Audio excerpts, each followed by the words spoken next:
nós vamos dar sequência ao nosso encontro. Eu vou passar a palavra ao Dr. Clodomiro. E quero dizer, professor Clodomiro, que é uma honra recebê-lo, né?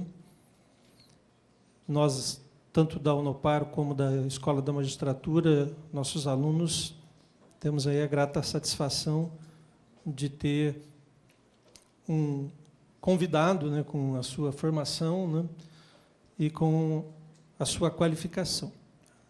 O senhor tem a palavra. Boa noite a todos. Eu cumprimento aqui o Dr. André Trindade e também o professor Dr. Flávio Bento, né, da Unopar, pelo acolhimento nessa importante instituição, Casa do Conhecimento e do Saber. Eu cumprimento também aqui o Dr. Alberto Júnior Veloso, pela extensão do convite, o Dr. Abelar, dividindo aqui a mesa comigo, e também o Dr. Rodrigo, presente conosco. Cumprimento a todos alunos e alunas da Unopar e também da Escola da Magistratura, onde eu tive o prazer, a satisfação de lecionar ali nesses últimos dias.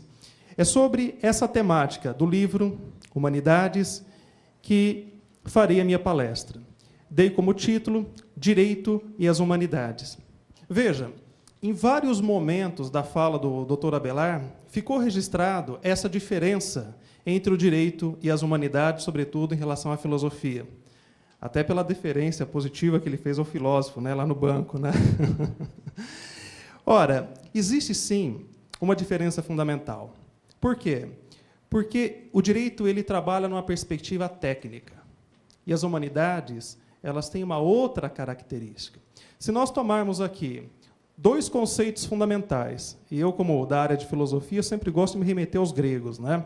Se nós voltarmos aos gregos, nós vamos perceber o seguinte: dois conceitos fundamentais para explicitar essa diferenciação. O direito é tekné, é técnica, ou seja, para a sua operacionalidade, nós precisamos basicamente de dois elementos: conhecimento e habilidade no emprego desse conhecimento. A poiesis, que é o que expressa as humanidades, do modo geral, que expressa a poesia, a literatura, a arte, a pintura, a música e também a própria filosofia, ora, a poiesis, grande maioria das vezes, ela demanda não conhecimento, ela demanda uma capacidade imaginativa e criativa.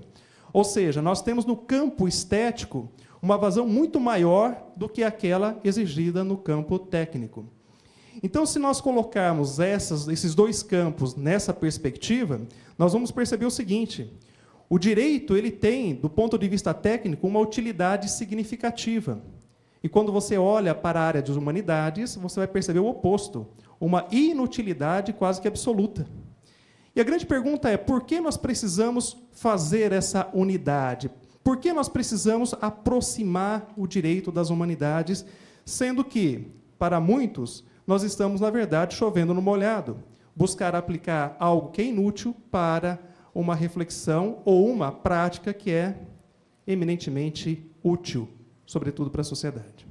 Quando nós falamos aqui em inutilidade da poiesis, inutilidade da arte, inutilidade da filosofia, eu me lembro de um episódio muito interessante que aconteceu comigo lá na universidade, uma manhã bem fria, mas bem ensolarada também. De repente, olhando pela janela da minha sala de permanência, eu vejo os alunos de artes, né, todos nus, andando pelo campus e fazendo um processo ali de interação do nu artístico com o ambiente natural, né?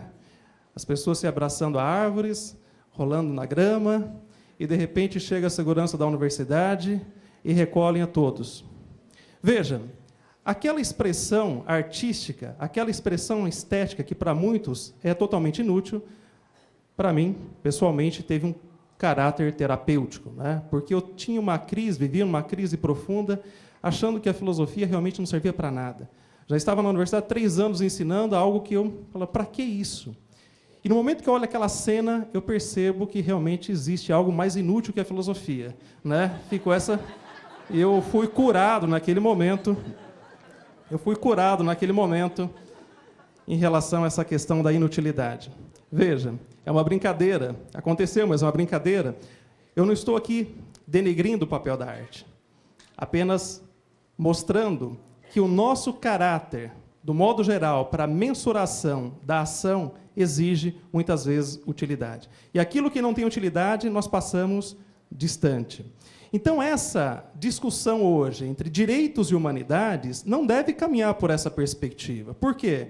Eu creio que, para o magistrado, não tem muita serventia dar uma decisão, montar uma sentença, colocando poesia, citando literatura, né?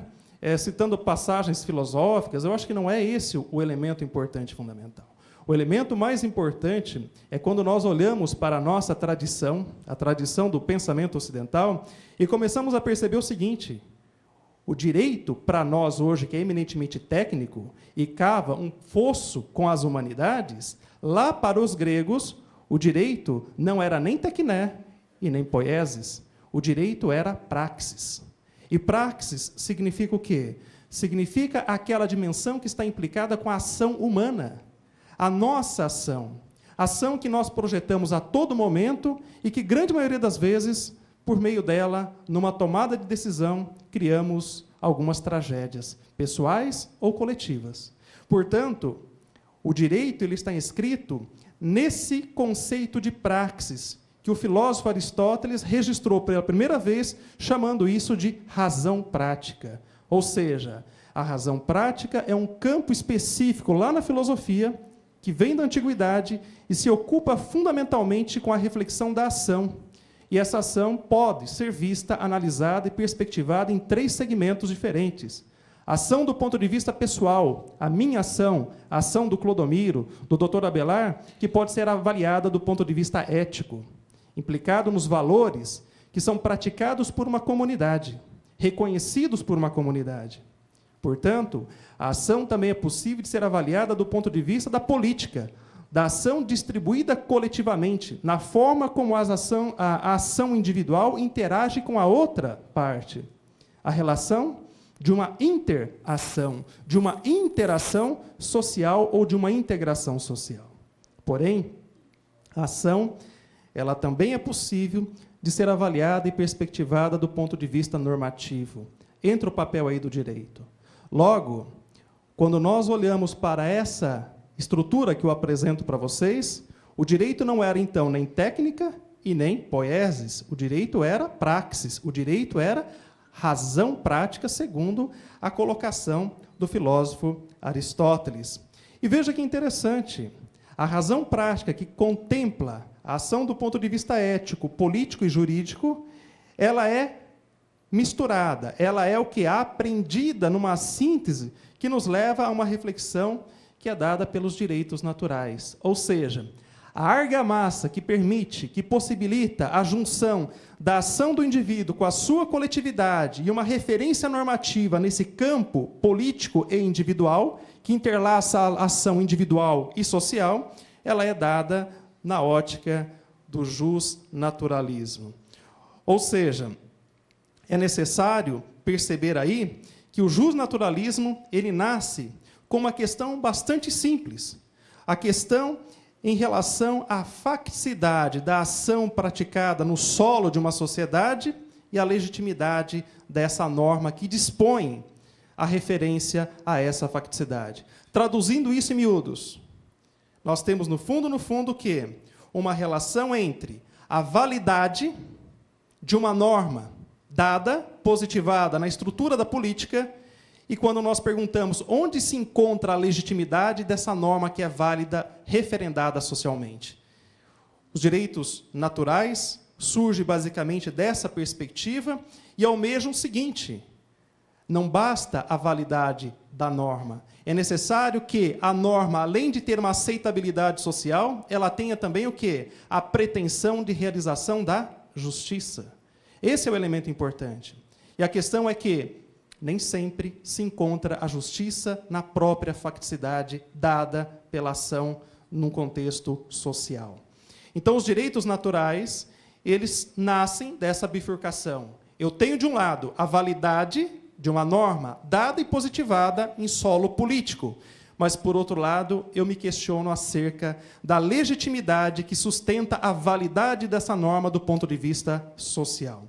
É justamente nessa bifurcação que nasce uma discussão muito interessante, que, do meu ponto de vista, marca toda a metodologia que passa a nossa tradição ocidental nesse campo da razão prática entre ética, política e direito.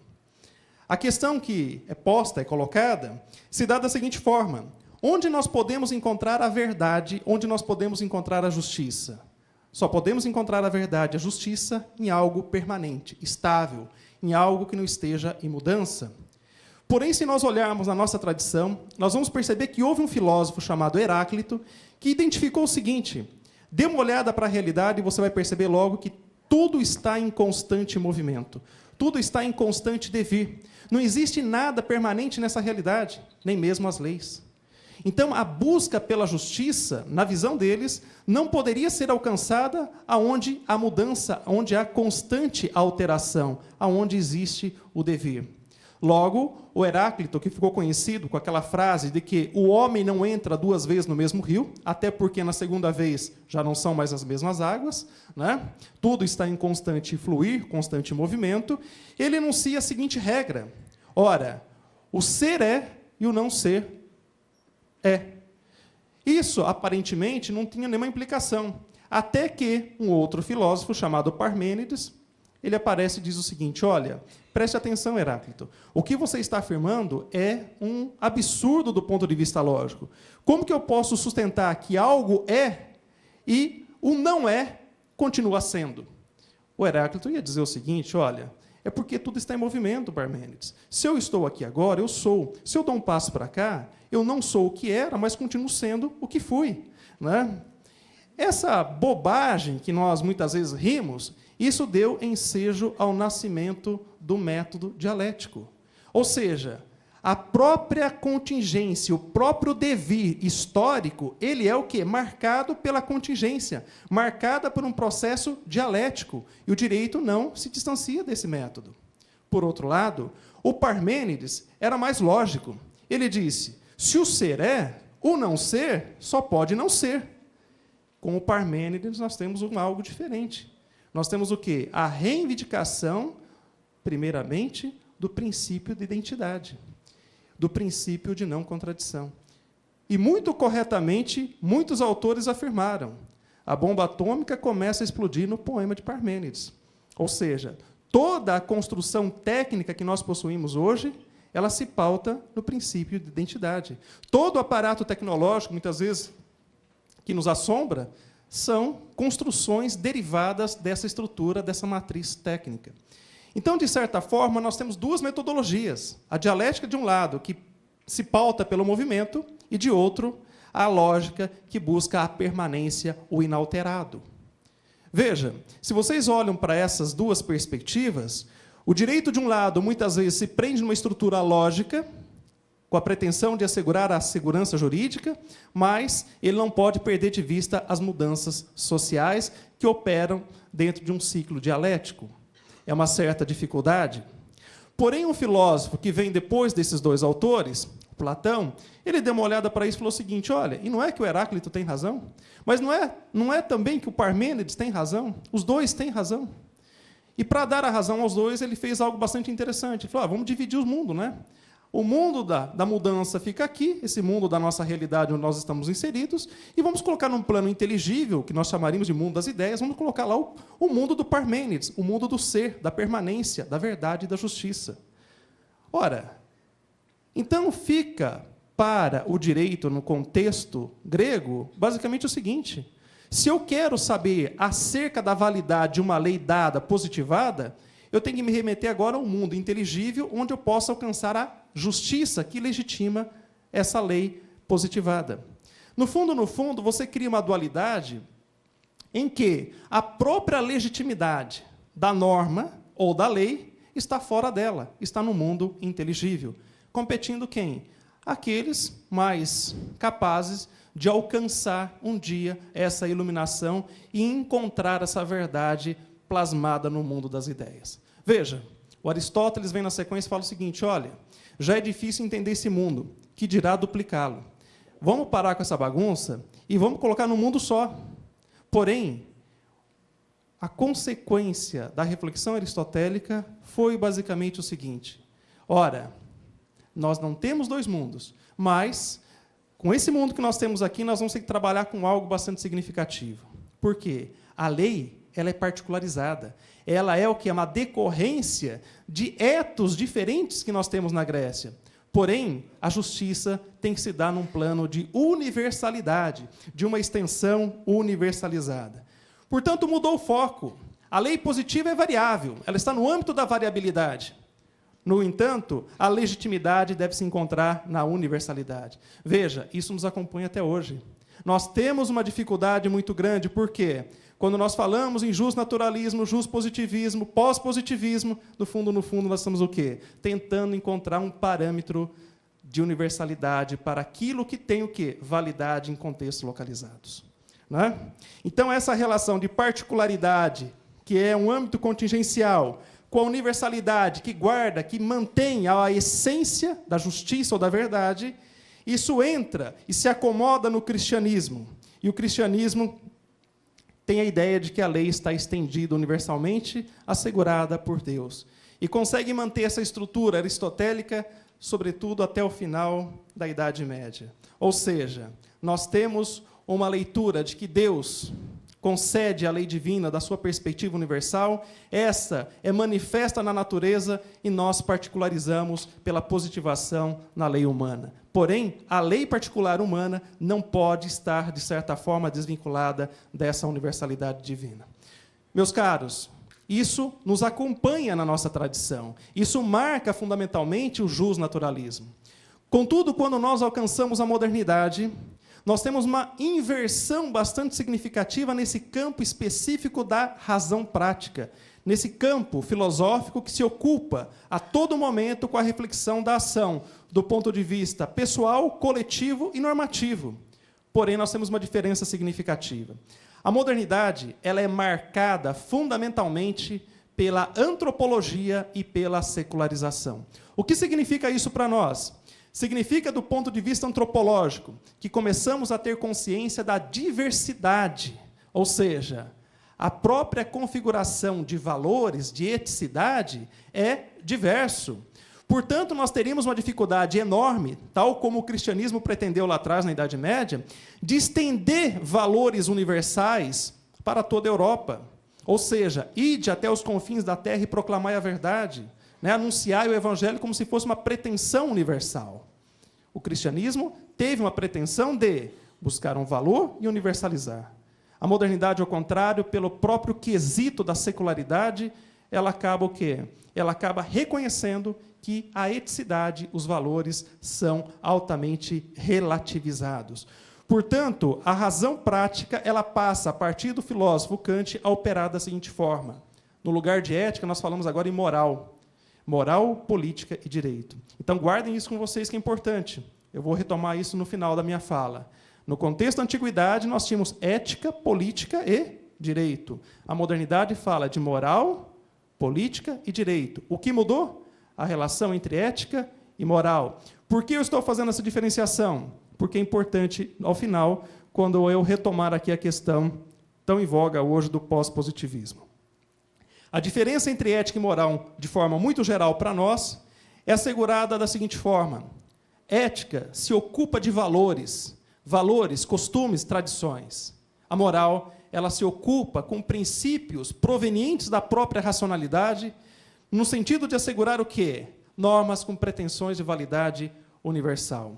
Portanto, a moral, ela está fincada na razão, nesse projeto de racionalidade que a modernidade instituiu como possibilidade emancipadora, não só do homem, mas também da sua sociedade. A ética, por outro lado, baseada em costumes, valores e tradições, nem sempre ocupa uma tematização racional, crítica e reflexiva. Né? Eu costumo dizer, um bom exemplo disso, e o Otávio tem conhecimento desse fato, de um professor lá na Universidade Estadual de Londrina que gastou 10 anos pesquisando a língua dos caigangues.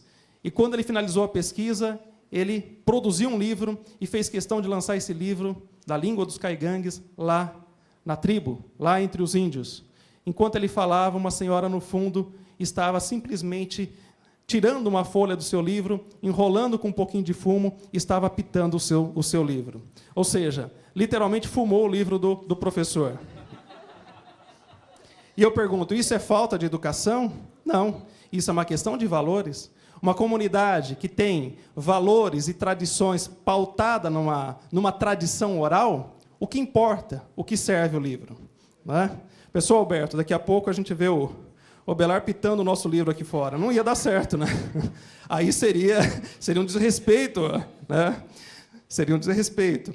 Mas, veja, basta você andar um pouquinho fora do seu ethos que você percebe a diversidade de outros ethos, ou seja, de outros valores, outros costumes, outras tradições. Né? Então, nesse aspecto, nós temos um elemento importante para nós. Por quê? Porque o filósofo Kant ele vai fazer uma separação entre ética e moral. Vai dizer o seguinte, olha, calma aí. Como a eticidade, os ethos são variados, nós não temos mais possibilidades, pela consciência antropológica e pela secularização da sociedade moderna, nós não temos mais condições de extrair um ethos e dizer esse é o parâmetro para mensurar a ação dos demais. Não temos isso. E, por outro lado, ele vai fazer uma separação da moral, como esse núcleo da própria capacidade racional de estabelecer princípios para a ação, ele vai separar a moral da legalidade. Veja, aqui nós temos um elemento muito importante. Por quê? Porque a moral ela se plasma na autonomia da vontade. Ela se pauta na intenção do agir, né? Numa ação configurada pelo dever de uma imposição, de uma obrigação dada pela própria razão humana. E a legalidade, por outro lado, ela é baseada digamos, na leitura do Kant, numa heteronomia da vontade. Ela se pauta na materialidade do ato, numa ação conforme ao dever. E aqui nós temos um elemento fundamental. Por quê? Porque se vocês perguntarem, Clodomiro, qual é o parâmetro, então, dentro da obra do Kant, para mensurar a moralidade de um ato? Eu vou dizer, é a intenção, e a intenção nós não aprendemos. Portanto, a validade da moralidade nessa perspectiva, ela se torna nula. E nos resta tão somente o quê? A perspectivação de uma ação do ponto de vista do conteúdo, da sua materialidade. E quem compete fazer isso é o direito, que aprende a estrutura da ação do ponto de vista da legalidade. Ora, quando Kant demonstra que moralidade não tem nada a ver com legalidade, e legalidade se constitui um campo autônomo em relação à moralidade, surgem duas correntes. A primeira vai dizer o seguinte, olha, como a moral e o direito são campos distintos, né? Então, podemos dizer que a legalidade não tem absolutamente nada a ver com a moralidade. Ora, isso dá ensejo a uma leitura altamente positivista. Ou seja, vamos manter a legalidade independente da moralidade. O que importa é a legalidade. E se nos perguntarem onde está a legitimidade dessa legalidade, vamos responder que a legitimidade se ampara na própria legalidade que forma a norma. Ponto final. Né? Tranquilo. Por outro lado, você tem uma segunda corrente. Uma segunda corrente vai dizer o seguinte, olha, se a moral é uma coisa e o direito é outra, se a moral é uma coisa e a legalidade é outra, o que nós precisamos é conectar a legalidade à moralidade. Ou seja, estabelecer cada vez mais um vínculo de subordinação do direito à moral. E isso, na verdade, você tem aqui uma forma escamoteada de reposicionar o justnaturalismo numa perspectiva racional. Né? Então, essas duas correntes, elas caminharam do século XVIII, digamos assim, do século XVIII para cá. Aqueles que advogam a relação de separação entre direito e moral e aqueles que vão dizer, olha, é necessário que a justificativa da legitimidade jurídica esteja amparada na moral. Agora, olha que interessante. Se você caminha por essa perspectiva de vinculação do direito à moral, você está, no fundo, reposicionando na modernidade uma visão pré-moderna no estilo platônico. Ou seja, a lei positiva tem que se vincular a algo maior que ela, mesmo que esteja num plano inteligível, sabe Deus se alcançável em algum momento. Né? Então, esse debate nos acompanha, e esse debate me parece que ele ganhou força do lado positivista. Ou seja, o positivismo foi ganhando a dianteira desse debate, de tal forma que o positivismo jurídico, aliado ao positivismo kantiano do século XIX, conseguiram fazer uma fusão num aspecto muito importante e significativo. O direito para o positivismo se torna o quê? Se torna elemento eminentemente técnico, quando operado eminentemente pela legalidade. Então, o que nós olhamos, o que nós enxergamos no positivismo? Uma mudança de lado, ou seja, o direito sai do campo da razão prática, onde ele dialogava com a moral e com a política, e migra do ponto de vista positivista para onde? Para o plano técnico epistemológico da ciência moderna. Veja, o direito não deixa de perseguir a objetividade, não deixa de perseguir o quê? Uma norma de validade objetiva. Porém, isso não é mais cifrado pela ótica da racionalidade prática, mas é agora cifrado pela ótica do tecnicismo imposto pelo paradigma do próprio positivismo. Então, essa mudança de lado do direito fez com que ele abandonasse a razão prática e colocou definitivamente o direito na iminência da técnica, da tecné. Aquilo que eu disse anteriormente, no começo, né? O direito volta, né? Sai da praxis e volta para um campo eminentemente técnico, né? Aquilo que acaba por reivindicar, da parte do direito, uma pretensão de cientificidade, de transformá-lo numa ciência jurídica, sendo regida pelo mesmo estatuto de cientificidade que opera o campo das ciências naturais, quando se refere a um fato da natureza. Porém, com a diferença que nós estamos falando de fatos institucionais do ponto de vista jurídico.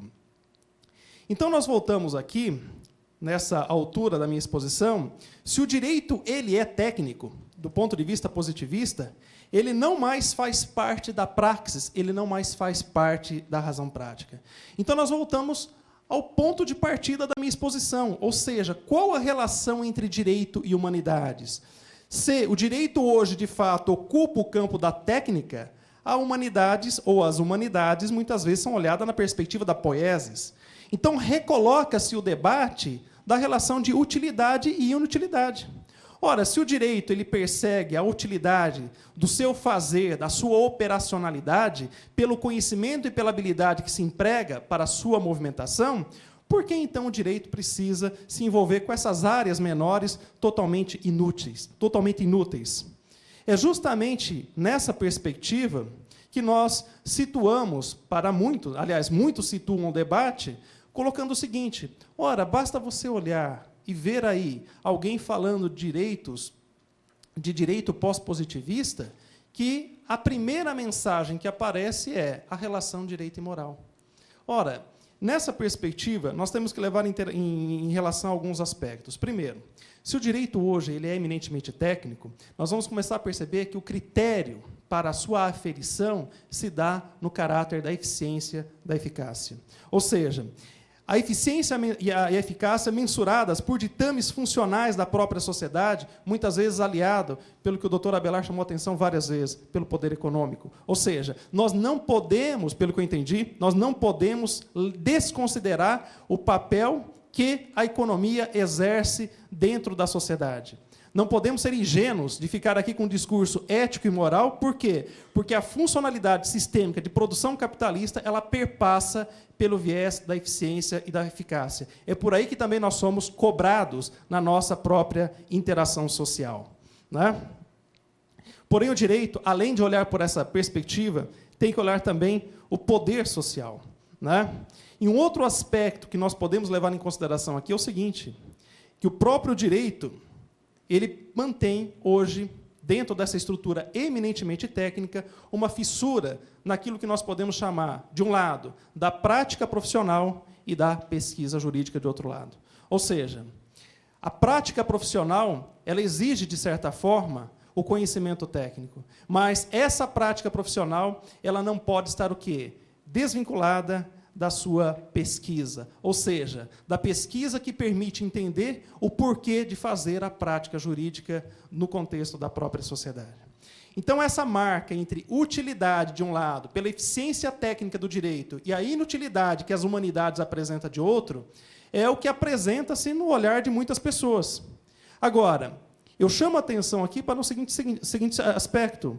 Aquilo que muitas vezes, para nós, é inútil, né? É totalmente inútil, isso permite um certo grau de mudança de estruturas de pensamento. Vou traduzir isso que eu estou dizendo aqui.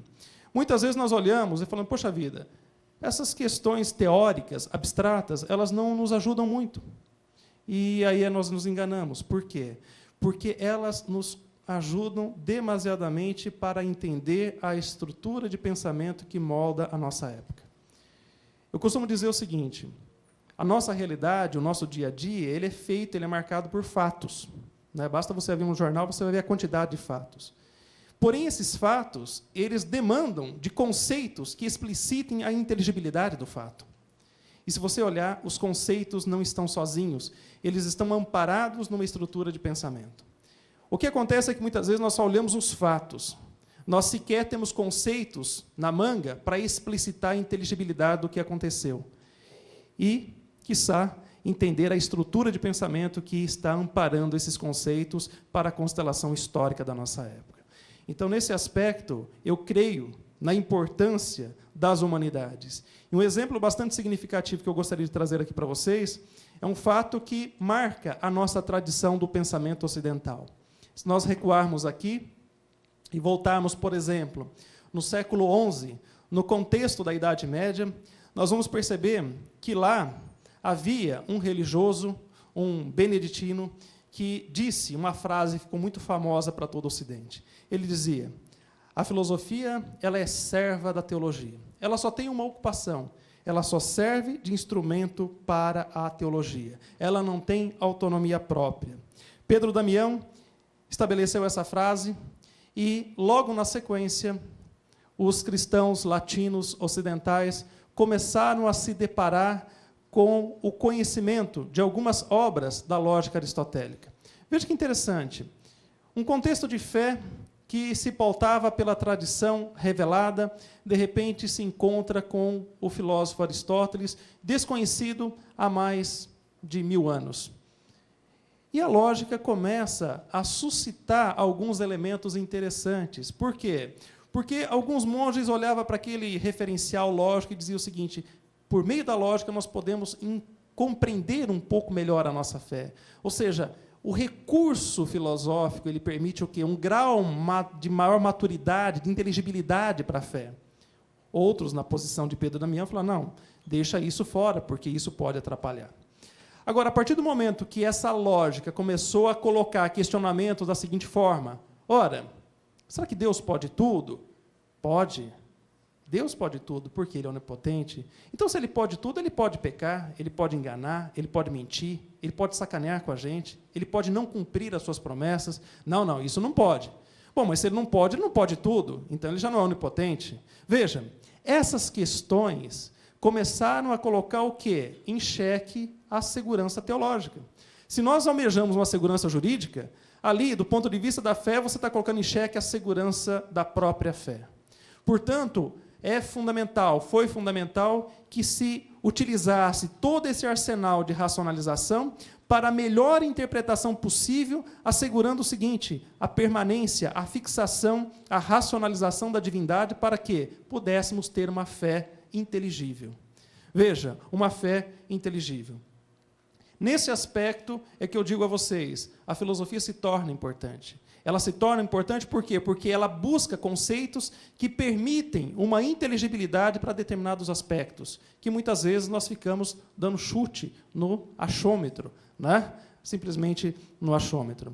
Então, nesse cenário em que a filosofia era simplesmente a serva da teologia, esse cenário começa a se modificar do século XII para o século XIII, por quê? Porque os cristãos começaram a perceber que outras obras da tradição filosófica chegavam ao seu conhecimento, sobretudo por meio dos árabes. Né? Os árabes já tinham alcançado ali o norte da África, já tinha alcançado a Península Ibérica. Eles estavam o quê? Eles estavam de todo o conhecimento da tradição antiga da filosofia e, portanto, começava a verter essas obras para o latim. E isso começava a preocupar, sobretudo, a igreja, que tinha o quê? Um problema de segurança teológica. Como que nós podemos crer dentro de uma estrutura em que somos questionados, dinamitados por várias perspectivas teóricas? Então, da mesma forma que hoje nós temos várias teorias concorrentes no mercado, tentando nos ajudar a entender o papel da sociedade, o papel do direito, isso e aquilo, naquela época também. Só para listar para vocês, nós tínhamos o neoplatonismo em 3 vertentes, a agostiniana, do Dionísio Pseudo-Areopagita, do muçulmano Avicena. Nós tínhamos o aristotelismo, nós tínhamos os averroístas, né? Os discípulos de Averroes, um grande pensador aristotélico muçulmano, e nós tínhamos também uma teologia conservadora de base agostiniana. Tudo isso formava um mosaico de complexidade em que a igreja se viu na seguinte questão: qual dessas perspectivas teóricas é a que melhor revela a expressão da fé no nosso momento histórico? Nós temos aí no mercado, né, os defensores da modernidade, da pós-modernidade, da hipermodernidade, enfim, várias perspectivas teóricas que concorrem e patinam quando tentam explicar a nossa própria realidade. Então, no contexto do século XIII, essas várias vertentes, elas conseguiram se acomodar numa explicação de síntese dentro de uma instituição que foi fundada no começo do século XIII, que, eu acredito, é a instituição medieva mais permanente entre nós, que é a universidade. Ou seja, a universidade é esse espaço onde nós podemos construir e produzir o conhecimento. É um espaço que serve de institucionalização e canalização de todo o conhecimento disperso, onde nós realmente podemos fazer grandes sínteses, grandes possibilidades de leitura do momento atual. E foi justamente a figura de Tomás de Aquino que conseguiu fazer essa síntese dessas várias correntes teóricas, assegurando, pacificando por um certo tempo a segurança teológica da Igreja. E é justamente essa síntese tomista, escolástica do século XIII, é justamente essa síntese que ela chega até nós por meio dos portugueses. Nós devemos levar em consideração que, no século XV, parte dos países europeus já estavam se distanciando dessa estrutura sintética, dessa síntese escolástica de Tomás de Aquino, e partindo para o Renascimento, para as ideias de vanguarda, de um projeto de racionalidade, ideias científicas, desenvolvimento de técnica. Porém, nós aqui no Brasil, por via dos portugueses, tivemos o que? A inserção das ideias escolásticas entre nós. Então, o Brasil ele vai permanecer medievo por alguns séculos. Por quê? Porque durante o Brasil colônia, essa estrutura se mantém pelo poder da Igreja. Quando nós alcançamos o processo, por volta aí de 1700 e pouco, com a Reforma Pombalina, na tentativa de implantação do pensamento científico no Brasil, primeiro, nós não tínhamos as estruturas para acomodar isso, e, por outro lado, o próprio Pombal não conseguiu efetivar as suas ideias. Nós caminhamos até o ciclo da independência em 1822, e vocês sabem muito bem que 2 anos depois nós tivemos a primeira Constituição do Império, em 1824. E essa Constituição veio simplesmente o quê? Referendar a Igreja Católica como religião oficial do Império. Ou seja, uma instituição que prolongou a permanência da escolástica do século XIII entre nós, e isso está muito implicado na formatação da nossa estrutura cultural, do DNA da nossa própria cultura.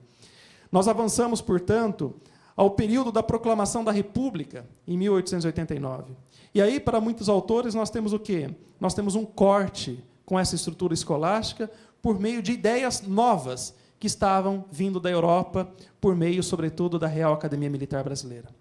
Ora, é por meio das ideias positivistas, do positivismo científico e não jurídico, trazidas à baila no século XIX na França, essas ideias penetram o Brasil.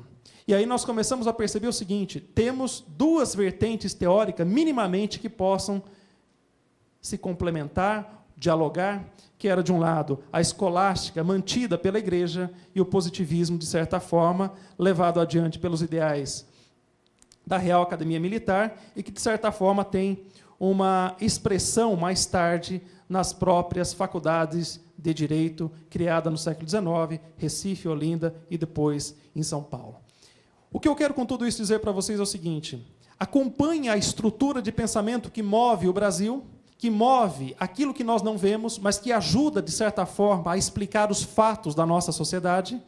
Nós vamos perceber que o Brasil entra, possivelmente na modernidade, num sentido secularizado, a partir do início do século XX. E isso de forma mais específica no ano de 1934, com a fundação da primeira universidade brasileira, a USP, em 1934. Veja, é um outro aspecto interessante. Por quê? A universidade criada no século XIII, na Europa, foi o ponto fundamental da virada ocidental. Se nós olharmos para o sociólogo Max Weber, ele vai dizer: a diferença fundamental do Ocidente e Oriente está marcada na universidade, na forma como nós produzimos o conhecimento, na forma como nós disponibilizamos esse conhecimento. A universidade foi criação na Argentina, por exemplo, no século XVII, no Brasil, no início do século XX. Uma pequena diferença e levando em consideração um aspecto ainda bastante significativo. Essa universidade, de ideais franceses, que começa a formar, digamos, uma inteligência da nossa nação, né, fazendo com que o Brasil deixe de lado esse caráter de fazenda, né, e comece, de fato, a ingressar na modernidade tardia, que a Europa já havia construída no século XVI, nós começamos a perceber que esse ciclo da formação intelectual brasileira, da formação das humanidades, filosofia secularizada, a realidade da explicação da teoria social brasileira, sociologia, ciência política, isso dura apenas 30 anos. Por quê? Em 1964, você tem o golpe militar e você tem o quê? Um decreto bastante significativo, que é um decreto anti-humanidades, antifilosófico, anti-sociologia, etc. e tal. Então, nós temos o quê? Nós temos um abandono dessa construção que, de certa forma, estava plasmando a inteligência do nosso país. 64, portanto, vai produzir algumas questões significativas. Primeiro, o exílio de muitos intelectuais. E esses intelectuais que se refugiam na Europa, Estados Unidos, outros países da América, eles acabam o quê? Eles acabam se debruçando dentro das suas áreas de conhecimento, e posso dizer aqui posso dizer com toda certeza, né, na minha área específica, que parte desses intelectuais produziram grandes sínteses filosóficas lá fora, mas que não dizia absolutamente nada do que se passava no Brasil. Né? Ou seja, não se questionava absolutamente nada. Por quê? Porque é muito fácil você se refugiar na história do pensamento ocidental, na história da filosofia, produzir grandes sínteses, mas que essa síntese não diz absolutamente nada do contexto totalitário que se passava no nosso país. Então, esses intelectuais se refugiam, né, se isolam. E o direito aqui dentro, nesse período? O doutor Abelar chamou a atenção do papel do magistrado dentro de um regime totalitário. Ou seja, o regime totalitário ele despede o direito. Por quê? Se o direito exige a legalidade, por que manter a legalidade num contexto totalitário? Ou seja, o direito acaba sendo despedido da sua participação ativa na construção do próprio Estado. Essa que é a verdade. Né? E, por outro lado, parte dos intelectuais que não saíram do Brasil, eles se refugiaram, em parte, dentro de institutos isolados aqui dentro do país, para tentar entender a realidade do país numa ótica marxista. E aí nós temos um aspecto interessante. Qual seja? Nós temos, por exemplo, em 1968, o famoso seminário Karl Marx, que foi idealizado por vários professores da USP, recém-aposentados, com 3 anos de atividade, o próprio Fernando Henrique Cardoso, o José Arthur Gianotti, que foram os 2 criadores do SEBRAP em São Paulo, o Centro Brasileiro de Análise e Planejamento, que, na verdade, tentavam entender a nossa realidade na ótica do marxismo. E isso cria um elemento bastante significativo para a nossa análise. Por quê? Porque o próprio marxismo ele tem o quê? Um elemento impeditivo para assegurar uma leitura positiva do direito. Portanto, os marxistas, na medida que tentam entender a realidade, eles jogam o direito fora. Por quê? Porque o Estado é totalitário, o Estado é o quê? É exercício da dominação social. E o direito é o braço da legalidade dessa dominação. Então, o direito não tem o quê? Não teve vez na própria leitura da realidade brasileira na ótica marxista. Se os intelectuais não levaram o direito a sério, o próprio direito, os nossos juristas, estavam o quê? Estavam também limitados de qualquer exercício pela forma como o regime impôs um sistema totalitário aqui dentro. No fundo, me parece que nós tivemos, na década de 60, até o processo de redemocratização em 84, 85, nós tivemos, na verdade, algo muito semelhante ao que ocorreu na Europa nazista das décadas de 30 e 40. Havia um jurista famoso na Alemanha, Franz Neumann, que dizia mais ou menos isso. De um lado, o direito nazista é a vontade do Führer, portanto, você não tem um direito, né? É uma ausência do direito. E, por outro lado, os intelectuais de esquerda, que estavam tentando entender a realidade do capitalismo tardio daquela época, também, numa matriz marxista, despediram o direito como despediram o direito como possibilidade de compreender a sociedade e encontrar, na ótica jurídica, um elemento também emancipatório. Franz Neumann foi um autor que fez parte do círculo dos chamados teóricos críticos, membros da Escola de Frankfurt, e foi muito perseguido, justamente por ter ideias um tanto quanto avançadas na sua época, dizendo que o próprio direito liberal permitiria a possibilidade de assegurar alguns direitos travados nos movimentos sociais. Ou seja, era liberal demais para um mundo marxista ou de esquerda demais. E, por outro lado, o totalitarismo comendo solto na Europa. Então, nós temos nesse cenário a possibilidade de ler os dois lados da moeda. O contexto europeu e o contexto brasileiro. No contexto europeu, nós temos o quê? Nós temos a manifestação do totalitarismo nas décadas de 30 e 40. E, no pós-guerra, começa um processo de crítica muito intensa dessa estrutura positivista do direito, naquele corte kantiano, em que, ora, a legalidade não tem nada a ver com a moralidade, vamos nos refugiar na técnica. E é justamente pós-guerra que começa uma crítica pesada aos fundamentos da legitimidade dada pelo próprio positivismo jurídico. Então, o direito começa a entrar numa reflexão contemporânea, sinalizada por muitos autores, sobretudo pós-Hart, com as críticas do Dworkin. Nós começamos a entrar num patamar do direito contemporâneo com uma crítica pesada às estruturas da legalidade positivista. E no Brasil? No Brasil, nós estamos do outro lado. O nosso totalitarismo também é tardio. É um totalitarismo de 64 a 84. E aqui dentro, o direito, nesse período, limitado, refém das estruturas do próprio regime totalitário, o direito simplesmente ele vai sobreviver, do meu ponto de vista, naquilo que nós podemos chamar de prática jurídica. Ou seja, o direito continua se movimentando dentro de uma prática jurídica, mas ele não coloca em nenhum momento questionamentos do ponto de vista de uma pesquisa jurídica. Ou seja, o direito funciona, mas nós não tematizamos suficientemente a quem esse direito está servindo. E quando alguns juristas aparecem no cenário e falam o seguinte, olha, precisamos de filosofia e sociologia, infelizmente, vão bebericar em fontes de uma tradição escolástica neotomista em que essa estrutura, infelizmente, já não responde mais aos anseios da nossa realidade contemporânea. Então, há, de certa forma, essa cisão entre a prática profissional, que atinge, de certa forma, uma grande excelência, mas que tem o quê? Um déficit do ponto de vista da sua pesquisa jurídica, acompanhando a excelência que se faz do ponto de vista profissional. É também nesse cenário, final da década de 70, que nós temos o quê? O retorno dos intelectuais. Esses intelectuais que foram expulsos do país, eles começam a voltar. E cada um volta com um título debaixo do braço. Eles se transformaram em quê? Em doutores lá fora. Fizeram seus mestrados, seus doutorados em importantes universidades europeias, discutindo temas que não tinham nada a ver com a realidade brasileira, mas voltaram para cá como doutores. E é justamente o retorno desse pessoal, dessa inteligência que estava no exílio, voltando ao Brasil, começa um processo, ainda no final da década de 70, de consolidação dos cursos estrito sensu na área de humanidades. Ou seja, você começa a formação dos mestrados e doutorados nas áreas de filosofia, sociologia, ciência política, nas principais universidades brasileiras, a USP, a Unicamp e tantas outras, espalhadas aí, sobretudo na região sudeste e sul do Brasil. Por outro lado, o que nós temos? Nós temos um déficit em relação ao direito. Por quê?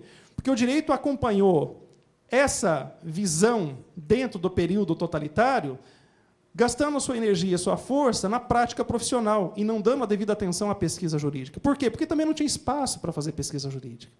Como você vai dialogar com os caras no poder? Não tem como, não tinha essa abertura, não tinha essa possibilidade. Porém, o direito só foi realmente perceber a importância de se voltar para a pesquisa jurídica após a Constituição de 88. Por quê?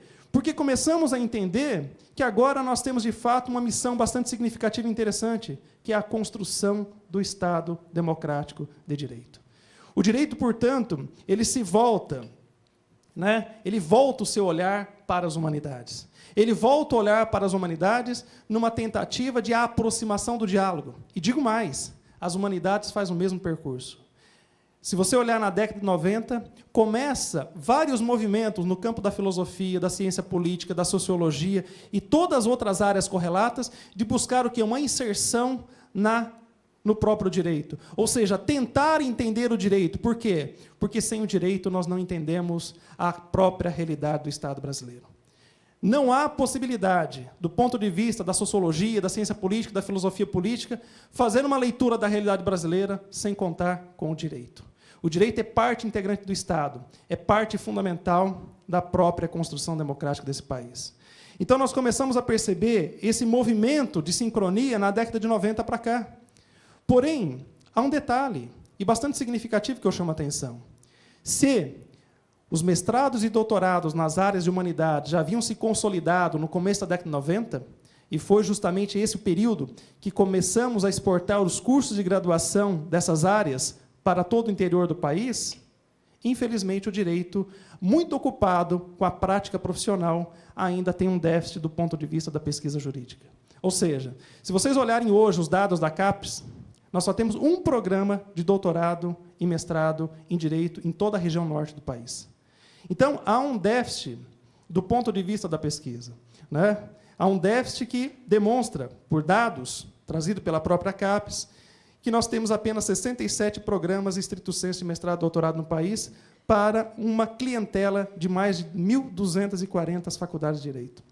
Então, é urgente o direito se voltar para a sua pesquisa, integrado com as outras áreas do conhecimento, para que nós possamos, de fato, levar o direito além da prática profissional, levar o direito também na dimensão da sua pesquisa jurídica. Portanto, dentro dessa realidade toda, e já para finalizar, para não tomar muito tempo de vocês, nós começamos a perceber que o direito, além de ser parte inerente para a construção da identidade, da democracia do Estado brasileiro, ele não pode fazer isso meramente na dimensão técnica. Veja, não é pelo critério da eficiência e da eficácia que nós vamos construir a identidade da democracia desse país. Na verdade, o que nós precisamos é a recomposição do sentido da razão prática. É a integração do direito, cada vez mais, no seu campo próprio originário, que é o campo da razão prática. E é justamente esse campo da razão prática que começa a ser reabilitado na Europa do pós-guerra. Quando eu disse anteriormente que a grande crítica, a crítica pesada em relação à legalidade do positivismo vem depois do nazismo, vem depois da Segunda Guerra Mundial, nós começamos um processo de aprendizagem na década de 50 e 60 que colocou o direito no campo da contemporaneidade, ou seja, exigindo que o direito também pudesse se mover dentro de uma estrutura que é a estrutura da razão prática. Há um movimento na Alemanha chamado Movimento da Reabilitação da Razão Prática, que surge na década de 60 e que alcança, do meu ponto de vista, o Brasil na década de 90, que começa esse processo. Só que esse processo ele precisa o quê? Ele precisa, primeiramente, desmantelar duas estruturas de pensamento que teve um impacto decisivo no século XIX e início do século XX, sobretudo aqui no Brasil: o positivismo e o marxismo. O positivismo por reduzir demasiadamente a estrutura do direito a meramente prática técnica, e o marxismo por depositar ceticismo excessivo na possibilidade emancipatória do direito fazer algo importante, significativo para a sociedade. Então, o processo de reabilitação da razão prática perpassa a tentativa de superação do marxismo e do próprio positivismo. Nesse aspecto, a razão prática ela deve caminhar baseada, primeiramente, no novo paradigma que se estrutura na filosofia na primeira metade do século XX. Ou seja, quando nós falamos em razão prática, hoje na filosofia, devemos levar em consideração o trabalho trazido pela filosofia analítica e pela chamada reviravolta pragmática linguística, que colocou agora a filosofia numa órbita com a própria linguagem. Ou seja, o elemento essencial do processo de interação social, o elemento que permite uma interconexão dialógica, né, comunicativa com a própria sociedade. Então, nós precisamos hoje, do meu ponto de vista, entender até que ponto que essa nova filosofia pode contribuir para levar adiante a razão prática nessa simbiose de moral, política e direito. Segundo aspecto, a razão prática, ela deve levar em conta também uma teoria social crítica que seja capaz de explicar um pouco melhor a realidade em que nós estamos inseridos. Um pouco aquele ideal hegeliano, em que a própria razão ela se materializa historicamente nas instituições a qual nós pertencemos. Portanto, a razão não é abstrata, a razão está o quê? A cada dia se materializando em formas institucionais, em ações, em comportamentos, em atitudes individuais ou coletivas. E é, portanto, uma teoria social que seja capaz de criticar, de refletir, né, as condições e possibilidade dessa razão plasmada e materializada na sociedade. Se nós não entendemos minimamente a sociedade a qual nós pertencemos, meus amigos, todos esses conceitos que eu estou aqui falando para vocês se vira balela e não faz sentido algum.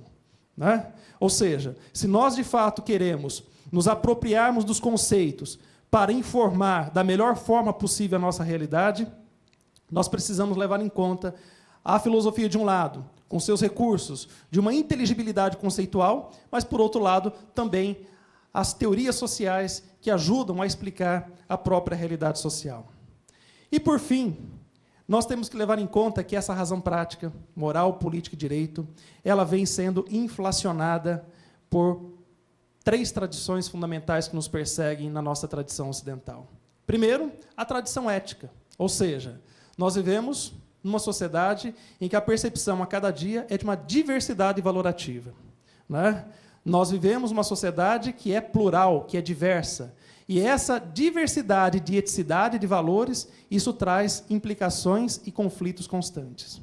Isso é o que marca uma sociedade complexa na ótica do Luhmann. É a sociedade que nós vivemos hoje. Uma sociedade em que precisamos aprender a viver numa tensão constante, respeitando a diferença e não anulando as diferenças. Então, esse é o primeiro aspecto. O segundo aspecto, levar em consideração a estrutura de uma moral, tal como colocada pelo Kant. Por quê? Porque nós também precisamos, para dirimir os nossos conflitos, de parâmetros que permitam um julgamento imparcial, um julgamento pautado na universalidade. Sobretudo quando temas relacionados a meio ambiente, globalização, armamentismo, mudanças genéticas, são questões que não implicam apenas os valores desta ou daquela comunidade, mas implicam o gênero humano como um todo. Precisamos de uma carga de moralidade muito grande. E também não sejamos ingênuos, que devemos levar no mesmo caminhão aqui uma terceira vertente, que é a vertente do utilitarismo. Ou seja, se nós olharmos para a dimensão como esse sistema se produz, como ele se mantém por estruturas funcionalistas sistêmicas pautada numa perspectiva utilitarista, onde o elemento monetário muitas vezes fala mais alto que os elementos valorativos, os elementos morais, os elementos dados pela própria disposição normativa do direito.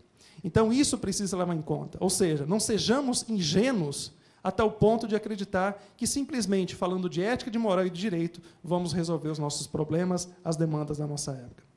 Por fim, para finalizar, quando nós encontramos no cenário ideias de que estamos vivendo um novo momento, que é o resultado da crítica iniciada pós-Segunda Guerra em relação ao positivismo, que nós estamos vivendo uma era chamada pós-positivista, nós devemos levar em consideração, do meu ponto de vista, o que nós temos são mudanças de placas tectônicas. Né? Nós estamos sentindo algumas vibrações, mas nós não temos ainda no nosso cenário algo definido. Ou seja, nós sabemos muito bem que, pela crítica ao positivismo, há uma exigibilidade cada vez maior de uma relação, de uma correlação do direito com a moral, lembre-se, com a moral e não necessariamente com a ética, porque a ética é plural, é relativizada.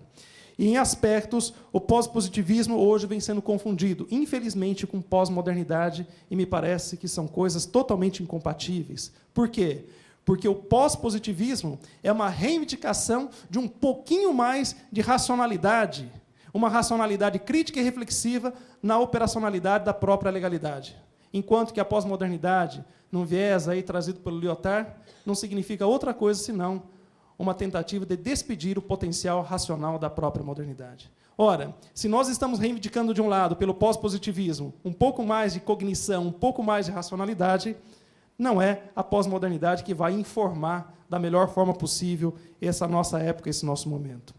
Por fim, eu creio que nós estamos vivendo uma era de mudanças. E essa era está sendo vivenciada pela nossa geração. Até então, eu ouvia sempre dizeres: poxa vida, né? Essa geração é uma geração que é órfã de utopia. Essa geração não tem nenhuma bandeira para sustentar, né? Bom era a nossa época, inflamados pelo discurso de esquerda, né? Poderíamos fazer guerrilhas, etc. e tal. Hoje me parece que a nossa missão é outra, a nossa bandeira é outra, sobretudo aqui no Brasil. Nós temos um papel, espero, significativo de contribuir para a construção do Estado Democrático de Direito. E isso, certamente, nós temos que fazer juntos, né? Da forma como nós estamos fazendo. Estudando, tentando entender a nossa realidade, aproximando os nossos discursos, né? Aproximando um diálogo frutífero do direito com as humanidades e das humanidades com o direito. Tudo isso, espero, para contribuir nesse propósito maior de construção da democracia em nosso país. Muito obrigado. Eu quero agradecer imensamente a palestra do doutor Abelardo, do doutor Clodomiro, né? Nós tivemos hoje duas grandes aulas, né? Diferentes, é lógico, né, na questão da abordagem, mas, sem dúvida, né, o nosso evento, como ontem, hoje, né, valeu muito a pena como experiência diferente para os nossos alunos da graduação. Quero agradecer a presença de todos vocês, esperá-los amanhã e vamos aguardar aqui mais um minutinho para a divulgação do evento. Muito obrigado a todos. Dou por encerrado.